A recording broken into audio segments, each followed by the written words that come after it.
వివిధ పౌర సంస్థల నేతలందరికీ ముందుగా అభినందన తెలియజేసుకుంటున్నాను. ఈరోజు ఈ ఆత్మీయ సత్కారం జరుపుతున్న ప్రధాన ఉద్దేశం ఆంధ్రప్రదేశ్లో ఉన్న దాదాపు 8 లక్షల మంది ప్రభుత్వ ఉద్యోగులు ప్రతి ఒక్కరూ కరీం గారిని ఆదర్శంగా తీసుకొని తమ బాధ్యతలను, తమ కర్తవ్యాలను ప్రజలకు అనుగుణంగా వ్యవహరిస్తే మంచిది అనే భావాన్ని వ్యాప్తి చేయడం కోసం ఇది ఒక మోడల్గా తీసుకోవడం జరిగింది.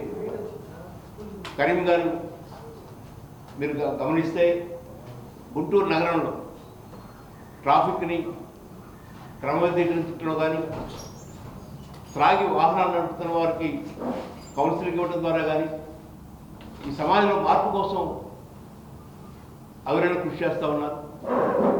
పెద్దలు డాక్టర్ బొమ్మిడాల శ్రీకృష్ణమూర్తి గారు, వారి వయసు ఇప్పుడు 84 సంవత్సరాలు.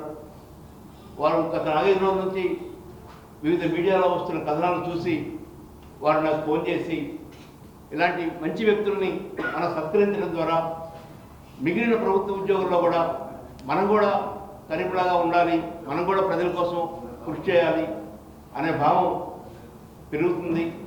కాబట్టి వారిని ఒకసారి కలుద్దామని చెప్పని బొమ్మిడాల శ్రీకృష్ణమూర్తి గారు కోరటం, వెంటనే మన శాసనమండలి సభ్యులు లక్ష్మణరావు గారికి, అవగాహన శివరామరెడ్డి గారికి, మానవత పావులూరి రమేష్ గారికి, నేస్తం ధనంజయ్ గారికి, ఇలా అందరికీ తెలియజేసి గుంటూరు నగరంలో ఉన్న పౌర సంస్థలు మంచి వ్యక్తుల్ని ప్రోత్సహిస్తుంది, గౌరవిస్తుంది, సత్కరిస్తుంది.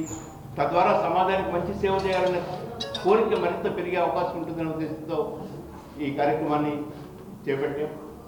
బొమ్మిడాల శ్రీకృష్ణమూర్తి ఫౌండేషన్ ఆధ్వర్యంలో ఈ కార్యక్రమం జరుగుతుంది.